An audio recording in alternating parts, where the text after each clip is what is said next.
inaugural episode of Procurement Across Maryland, a series hosted by the Maryland Public Purchasing Association, also known as MPPA.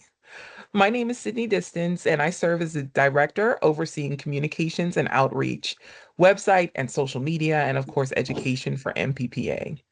This series is especially near and dear to my heart because it combines communication, education, and engagement while creating opportunities for procurement professionals across Maryland to connect, learn, and share ideas with one another. So we're truly excited to be here with you today as we launch this new series. While we're having the opportunity to highlight agencies, professionals, accomplishments, innovative initiatives, and lessons learned throughout the state of Maryland.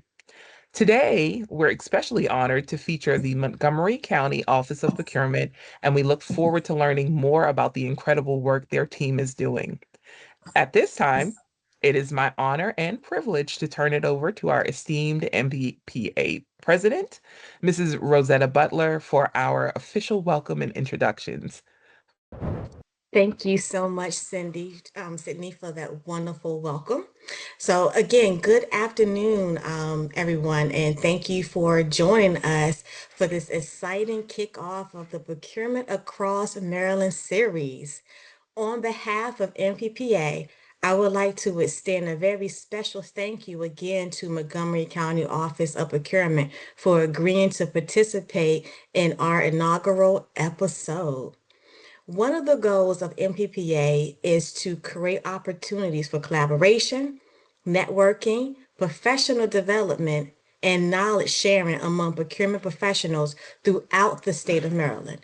We know there is incredible work happening all across agencies every day, and this series allows us to showcase those efforts while learning from one another.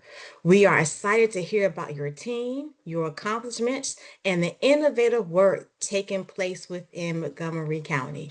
To get us started, I would love the opportunity for our guests to introduce themselves, tell us a little bit about their roles within Montgomery County Office of Procurement. So in no order, Karen, I guess I can start with you.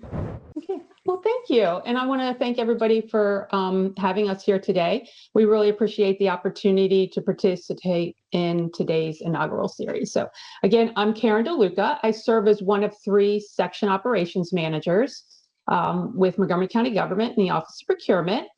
I've been with the county just over 30 years. And I lead a team of 6 procurement specialists, and we are located in Rockville, Maryland. I would like to turn it over to our division chief, Melissa Garner.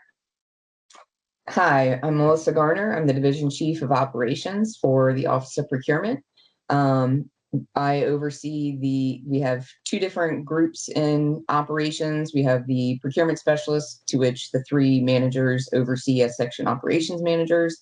And we also have another arm that we've created over the past couple years, which is the contract performance analyst. So between those 2 groups, we serve our clients, which would be the internal departments in Montgomery County, in order to help facilitate the procurement process, to help them obtain the needs, goods, et cetera, that they need. And we're there to support them. So I will pass it over to Nola.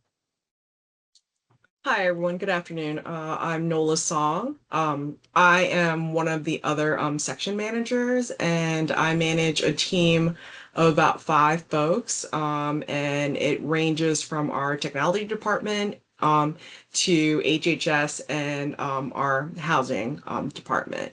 And I've been with the county for about a little over 10 years now. So, and I'm very happy to be here. So I'll go ahead and pass it back to Sydney. Thank you. It's a pleasure to meet your acquaintance, and we are excited to interview and learn more. So, Rose, can you jump into the interview questions for us? Absolutely. So we've heard, through the introduction, some of the services and the departments that you provide procurement services to. But can any one of you just answer this? Start off with this question here. What would you say makes your agency unique or special? Sure. So what makes us special, I think what I believe at least, we invest in our people. So both internally in our office and also with our using departments. We believe that investing will really ensure that we have a better outcome.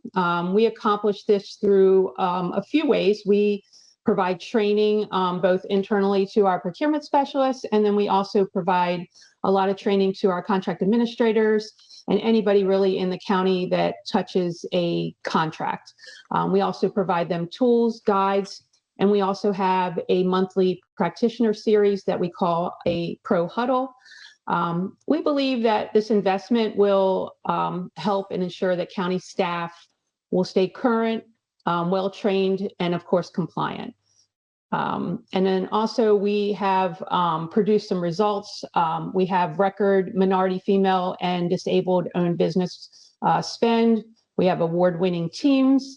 And last year we added a veterans business preference program to our already expanded program. And then also we believe in and we live by our core values in our office, which are efficiency, collaboration, transparency, and empathy. Oh, wonderful. Thank you so much for that, Karen. Let me ask the question. I know you just talked about the different programs that your department has implemented over the last year. Are there any other accomplishments and awards that you would like to mention that your department Of course. obtained? Mhm. So I would love to do that. So we have a few accomplishments. We have been recognized by the National Procurement Institute with an Achievement in Excellence in Procurement Award. Also by NACO, which is the National Associations of Counties Achievement Award. 4 times by MPPA for Procurement Specialist of the Year Award. 2 times by MPPA for Manager of the Year Award. And then last year by NCPP, we received 2 awards. One was the 2025 Above and Beyond Team Award. And then Melissa Garner received the 2025 Above and Beyond Individual Award. In terms of our FY25 results for our county equitable spend, we spent $273.9 million in MFD suppliers, which is about a little over 21% in the eligible contract value. We are also really proud of the investment that we've made in our local community. In FY25, we spent $133 million with our local small businesses. And we've also hosted and attended 47 outreach events. So that's a few of our accomplishments. We have a few more, but those are the major ones. You say a few more. That's A few more, that's just a few more. amazing, Karen. Amazing work. So let me ask you a question. I know this is not on the list, but as you were going through your awards, I'm assuming do you have enough room to put all your awards on a, are So, you running out of space? so we have not run out of space, but we do have an area in our office. It's called an innovation area where we have some chairs and lounge areas. And we have, when we have our team building events, we have special projects that we've worked on and we put them in there as well as our awards that we've won. So I would love to see that. yes, I will send you a I would, picture. yes, that would be amazing. So congratulations. That's just wonderful things. And everything you mentioned kind of goes back to what Sydney and I talked about earlier of why we wanted to start this series, because this is valuable information. So don't be surprised if you have other agencies calling and saying, "Hey, Karen, how did you get this?" We Yep. didn't do it. You did it because you told us everything you did. I All would right. I would be honored to share it with them. That's fine. Thank you. Thank you. So, procurement is always evolving rapidly. We all know that. You know, one Yeah. minute we can have, this legislation, and in 2 months it can change, and the markets are always changing. So, how have there been any like innovative projects, processes, improvements, or technology initiatives that, kind of help your organization, deal with some of these evolving changes? Yeah, definitely. So, like I guess all agencies, we have limited resources, of course.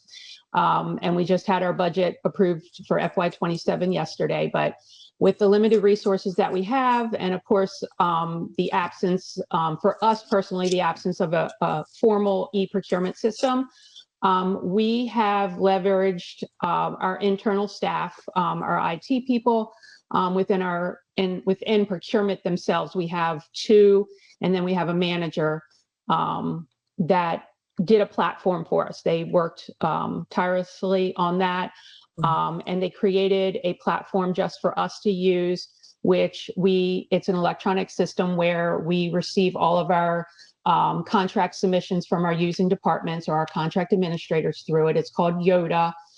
Within that, there's a feature called ProDirect.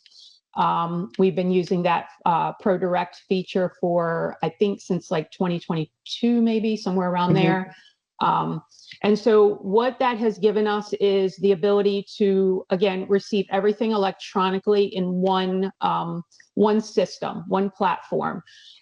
Before COVID hit us, we were getting actions either in hard copy through our interoffice mail, or they would drop it off to our office.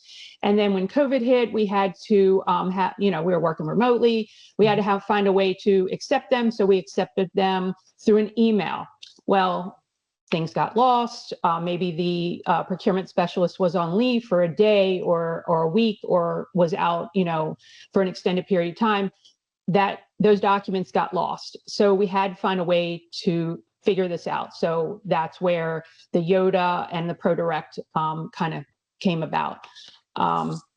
So now we're able to, through the ProDirect system, we're able to track it from the time it hits our office.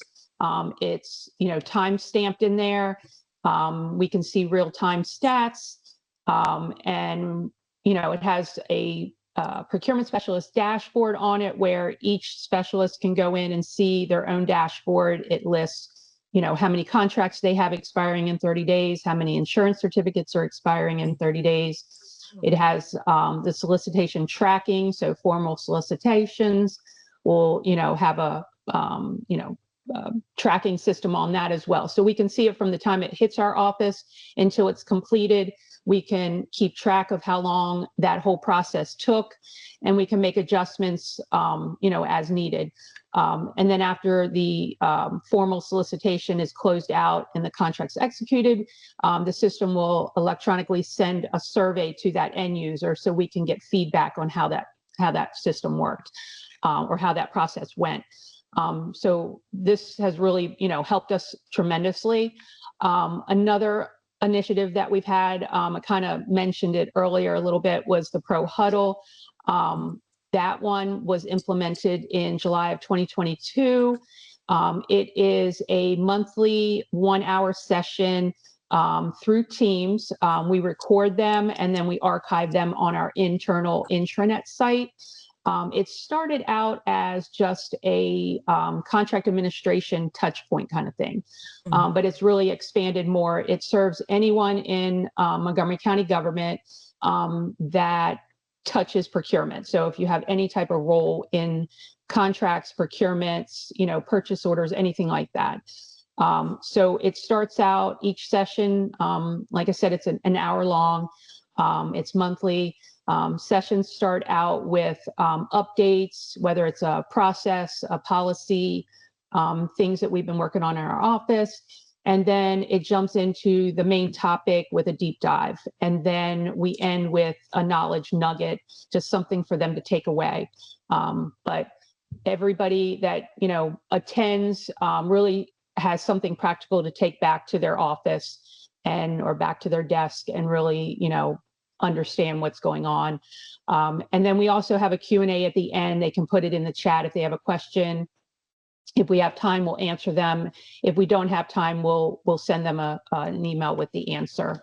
And really, just a few of the initiatives that we're working on right now, but we intend to add some more. I don't know if, Melissa, you want to add any, but that's the ones that I think are the most important ones. Yeah, those have been the most impactful over the past handful of years, specifically ProDirect, because the centralization of a key access point that everybody understands, both the departments and our office. That's where it goes. If you need information, it's going to be there. Everybody has access to it. You know, the transparency, so to speak, of what we try to do, it's there. So that's been a big one because it makes the efficiency and everything, the workflow smooth. But the pro huddles, I personally was invested in this one because I actually came from the department. I used to work in the Department of Transportation as a contract administrator, and I was, you know, sometimes you don't necessarily know the details from the other side of things, right? So I had the operational viewpoint of how things worked in the county and what I needed to do, what I thought I needed to do, et cetera, as a contract administrator. But then coming over into the Office of Procurement, I got the other side of things, and I realized there was a disconnect between, you know, each perspective, what needed to be there, what information was shared, what nobody realized the other one didn't understand. So that's what got us to a point of putting that together, because it's like, I can't expect people to do things and understand things without actually explaining it to them first. So the whole point was, fine, we'll deep dive into this stuff, really get into things so that we can lay it out there, give you the opportunity to ask the questions. And then hopefully, because we've now explained it better, everything runs smoother, you know, moving forward for whatever process it is that we cover. And then it's also been a good platform for us as we've been making policy changes, creating new templates and updating our different processes and procedures. That's our way of explaining it to everyone, as opposed to an email going out saying, okay, this is the new template. It's, here's the new template. This is what it means. This is what it's used for. This is what you need to do with it. And it gives better information. So of all the things we've done, which really there is a lot more, those are two that have been very impactful. And we've gotten a lot of feedback from the departments as them being very helpful. I think that's fantastic. Both you and Karen, Melissa talked about, these two huge initiatives. And, I don't know if you all heard that saying that obstacles can be a pathway to opportunity. Yep. Don't quote me on that. It's something like that, right? Something like that. So something like that. So, it sounds like that's exactly what you all, did. You saw these obstacles and you did something about it. And I actually heard about, it's called the Pro Huddle. Mm-hmm. Yep. So I heard about the Pro Huddle through the procurement grapevine, because there is one. And I did tell myself I was going to come back and circle back and call Montgomery County to see how that works and if that's something I can do in my agency, because I've heard wonderful things about it, how great it is. And I love the proactive measure you all are taking, with your internal stakeholders, because again, when you give them more information and they know, it just makes the process a lot smoother and also a little quicker because they know exactly what to do and what you're looking for. So that I think that is absolutely great. And then speaking about your internal stakeholders, could you, share with us, like, how you're collaborating with them? Because collaboration is important. And I'm sure some of these initiatives could not have been as successful as they are without having some of that support. So could you talk about some of those collaborations and Exactly. I'd be happy to. So exactly. One of them is the Pro Huddle. That's one of the main ways we communicate with the using departments. We, like Melissa said, and I said earlier, it's very impactful.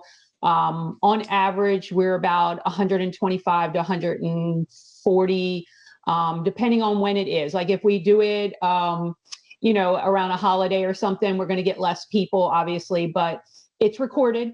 and they can always go back and watch them later. But that's approximately how many people always attend it.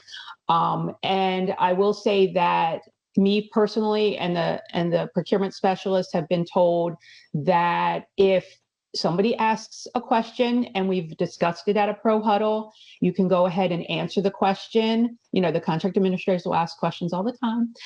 You can answer the question, and then also let them know what date the pro huddle talked about it. Give them that that tool, that resource, so they can go and listen to it, because maybe they didn't know that we did a pro huddle. Those are the types of things. Other ways we collaborate with them and make sure that they have the tools and the resources they need. We have I believe it's 5 courses, maybe 6 now, I can't remember, contract administration courses. All county contract administrators must take these classes. There's an overview class. Melissa heads that class with one of our county attorneys. We also have in that series a contract writing class, and a risk management goes along with that one. So with a county attorney teaches that class along with risk management. We have a grants management class, a payment class, and there is also a contract negotiation class. So we continue to give them those resources that they need to be successful. Other ways that we communicate with them, we put them on our intranet site. We have a very nice intranet site internal to our contract administrators. Again, I keep saying contract administrators, but anybody in the county, a county employee, can access that, and they can see all of the information, because maybe they're an admin person, but they're helping a contract administrator, or maybe they're learning to be a contract administrator soon, or they're just helping out while someone's on leave. So they do have access to those resources. We have pre-approved forms out there. We have guides out there, boilerplates, links to other county departments, information that they're going to need when they're drafting their contracts or solicitations and things like that. For our procurement specialists, we also have formal training for them as well. We do that in our office. I developed about 3-4 years ago a manual that walks through every step of every action that a procurement specialist in our office has to do. We went through that with them at least twice. And then we also had a training session on the procurement regulations. We also encourage our procurement specialists to take the classes, whether it's through MPPA when you guys have them, or NIGP classes, any conferences that they want to go to, or forums, things like that. We also have outreach for our suppliers. We have monthly open house events. They are virtual, 3rd Wednesday of the month.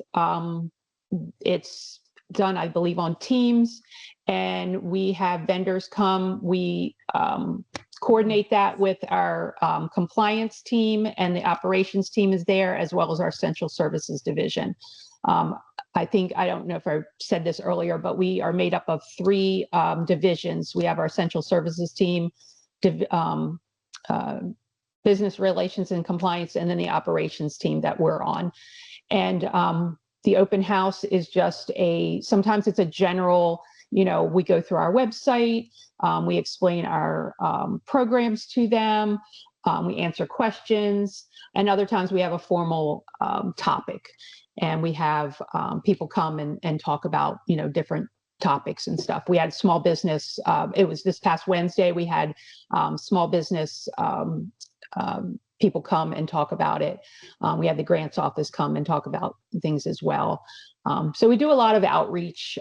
We have done, I believe, about 47 of them in FY25. We did a lot more in FY26. I don't have those numbers yet, but I know it's a lot more than we did last year, and we hope to do more in FY27. Oh my gosh, that's amazing.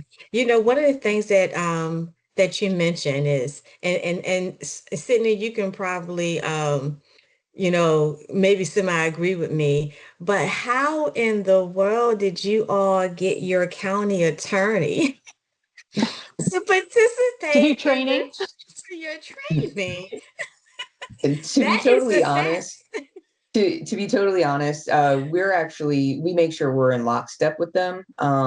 We do, like, every department, whether it's our office or other departments in general, we have assigned uh, county attorneys. So, like, kind of like we're their clients, so to speak. And the two main attorneys that we work with have been very helpful, and because of, you know, everybody knows the procurement world. There, it is legal, it is policy, it is a very particular sandbox we all get to play in, and we have to make sure we stay in that. So we work very closely with them on a regular basis and make sure we're in lockstep with them. So oftentimes, and especially, over the past few years when we've been trying to revamp things, update policies, procedures, and everything like that, we work with them to, like, collaboration with their office is huge because we want to make sure that we have everything on the same page and align so that we don't run across the issues on the back end of stuff, right? So yeah, it's been super helpful to be as involved with them and on the same page as them. So our county attorney that helps with my training is, like, we work really well together, and she's always happy to do it because they kind of take the same approach as us. The more information you're able to give people from the broader perspective to cover all pieces of it, the better off we are. So yeah, they're very helpful to us. That is very great to Yes. hear. It really, really is. A couple of more questions here. This next question, if I can get each of you to answer it, just answer it briefly, thinking about some of the challenges that is facing procurement. What would you say are the biggest challenges that we as procurement professionals are facing today? And and and also, how is your agency navigating those challenges? So I hate to pick on her, but Nola? Um, I think for me, I think it has to do with like technology. I think technology is moving really quickly, and especially like public entities or just like universities, that sort of thing. They have a hard time keeping up, and maybe they're just not as abreast of what's going on, or and maybe not abreast of all of the security issues that might arise because of this like changing technology. And I think for me it might be AI. I think AI is kind of a good and bad. It's helpful because we it's a good tool. However, I think like as far as like some vendors using it for their proposals and that sort of thing, it might not always be accurate. And so we have to make sure that our procurement specialists are, kind of familiar with like what to look for when they're getting, bids or proposals and whether, AI affects that.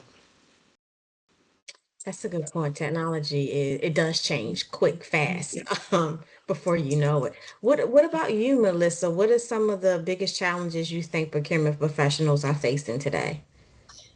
Um, I have two that come to mind. One is, they kind of play off of each other, actually. So one is volatility, just Mhm. the general state that we are in right now of prices being all over the place. We're all locked in. It's contractual agreements. The prices are the prices, and we're facing a lot of, what are we supposed to do? Like, this is not sustainable. It was a contract in place 2 years ago, and now we're locked in these prices, and I can't keep my business running. So it's a lot of, how do we handle this? Again, playing the sandbox that we're given, but be, you know, empathetic to the situation that a lot of people are being dealt that is not necessarily their fault. So volatility, I think, is one of them, and being able to adapt and stay on your toes about how we need to maneuver and what our options are to maneuver is a big one.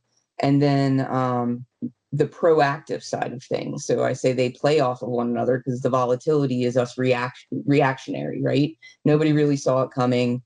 Okay, we'll pivot, we'll manage it, we'll make it work. But I think one thing that may need to be more at the forefront of people to assist, in the future is being more on a proactive side of things, where again, it's the education of things, the not, making sure people have the knowledge they need so that when they run across something, we're good to go. It's not always our reactionary, oh, somebody's not performing and now we're going to take care of it. Nope. How do we prevent that? What type of meetings do we need to have on the front end to make sure that we're all on the same page and we're monitoring as we're going along?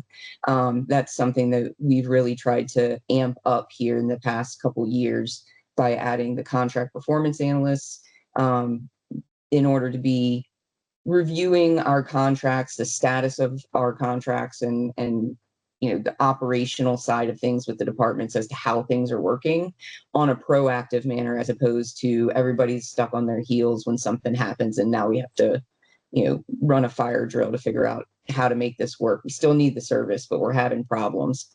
Okay, let's keep the problems from happening if we can. And I love that because it does feel like fire drills all the time. Like someone's just literally standing in front of it and counting every 5 minutes. Pull, pull. So Yeah. it feels that way. What about you, Karen? What is something that you feel procurement professionals are being challenged with today? So, I mean, both of the ones that Melissa and Nola just said were on my radar as well. That AI is the biggest, I think, in terms of how we use it.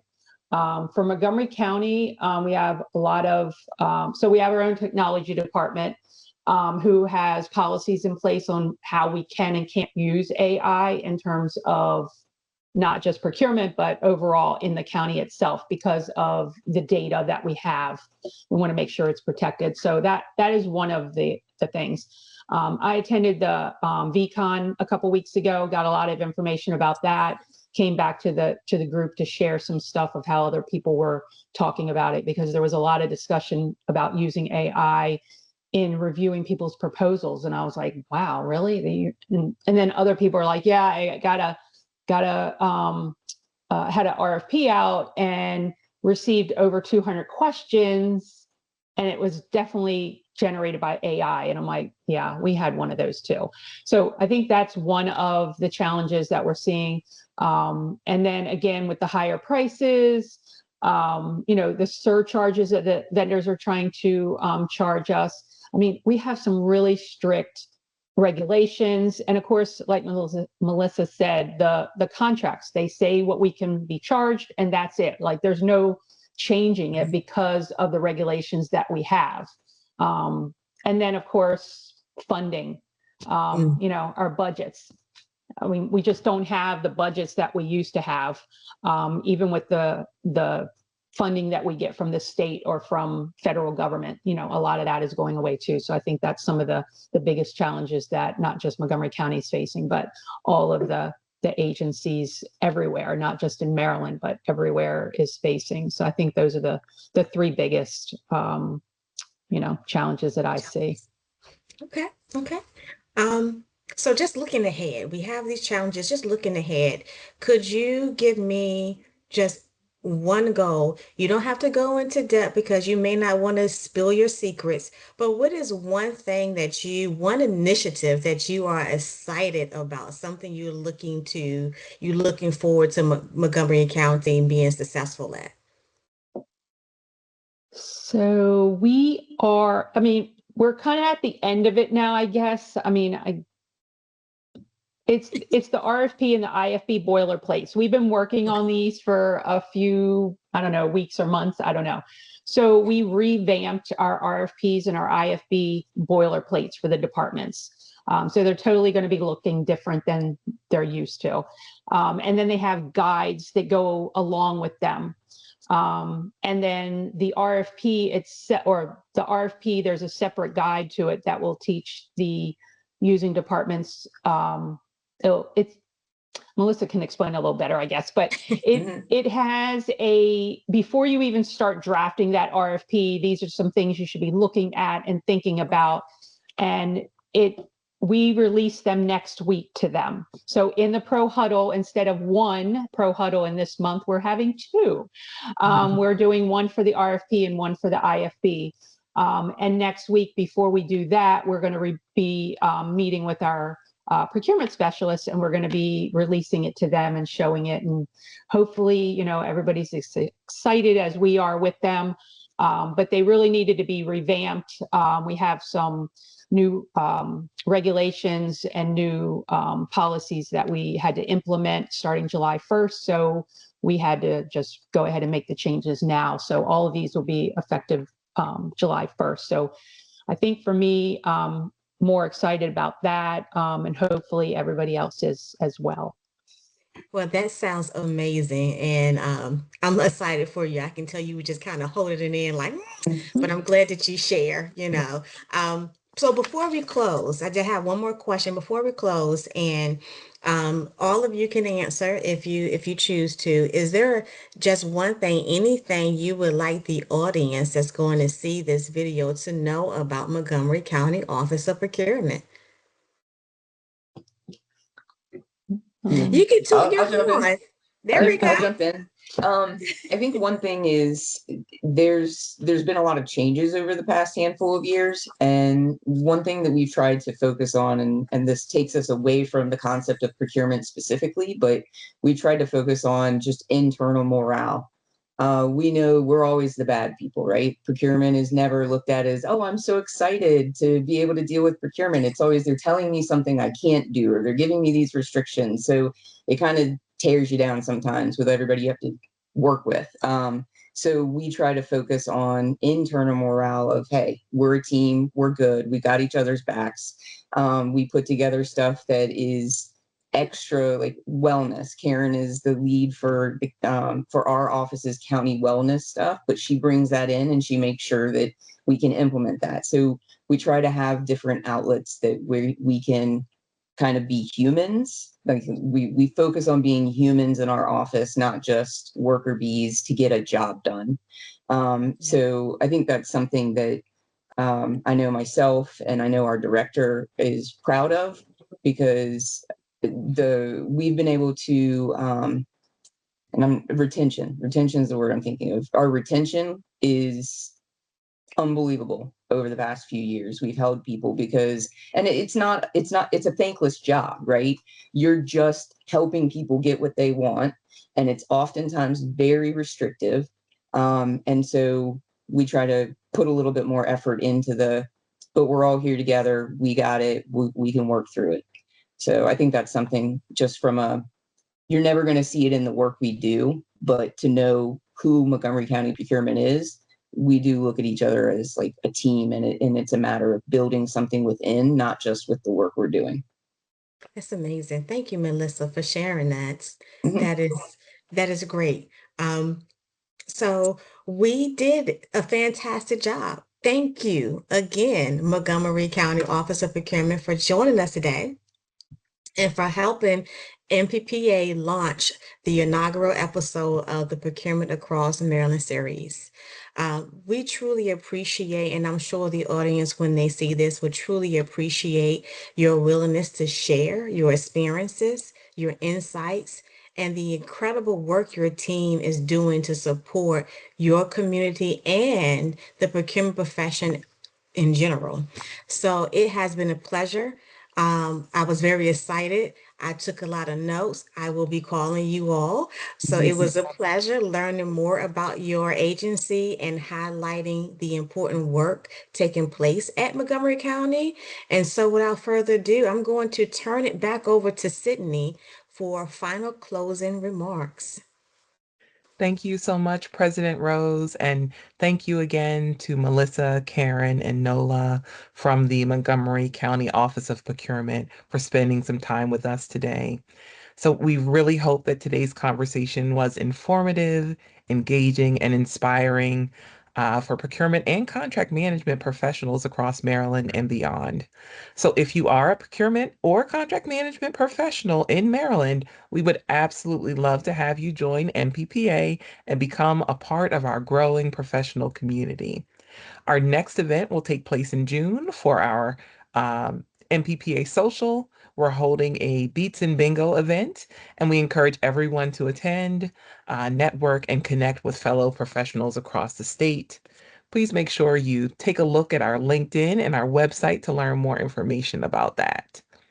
For more information about upcoming events, membership, opportunities, professional development, and other ways to get involved, please visit our website, mppainc.org, or follow our LinkedIn page, Maryland Public Purchasing Association, MPPA. Thank you again for joining us for our very first episode of the Procurement Across Maryland series. Procurement Across Maryland, spotlighting innovation, leadership, and service across Maryland. Thank you for your time.